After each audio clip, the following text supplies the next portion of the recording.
Welcome to the Black Gay History Channel. Please like this video and subscribe to this channel for more captivating content. Alaine Locke was an acclaimed writer, educator, and philosopher who rose to international acclaim for his work in African American academia. Throughout the 1920s, and many decades after, Locke's writing would be revered as an insightful and conservative critique of American culture, calling out white America for its ingrained biases, as well as calling on Black America to defy the insurmountable odds of a racist society. Locke became the first Rhodes Scholar in 1907, Rhodes Scholarships being the oldest postgraduate scholarship program in the world to support study at Oxford University. Considered a Black thought leader of his time period, Locke would go on to be revered by other important Black civil rights leaders like Martin Luther King Jr. and W.E.B. Du Bois.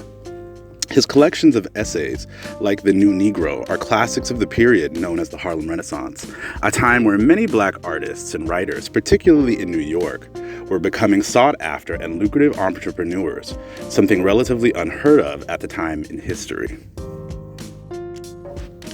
Befriending and collaborating with such popular artists such as Langston Hughes and Wallace Thurman, and even public debates with queer icon Richard Bruce Nugent, Locke would be coined the Dean of the Harlem Renaissance for his role in amplifying many Black writers' platforms throughout his career.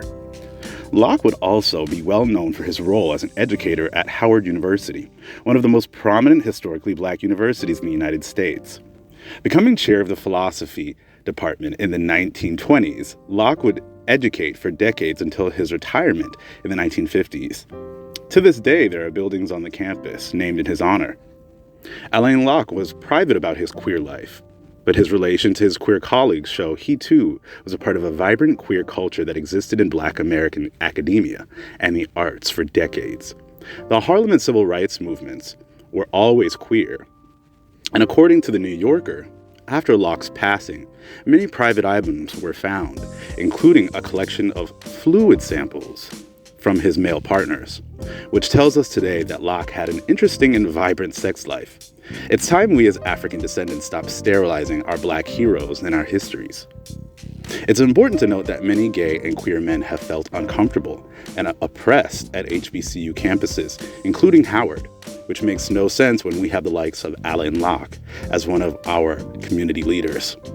Locke's legacy was about Black progress, and 100 years later, it's time we integrate the reality of Black and gay excellence in Black learning environments, because it already was and is and will be.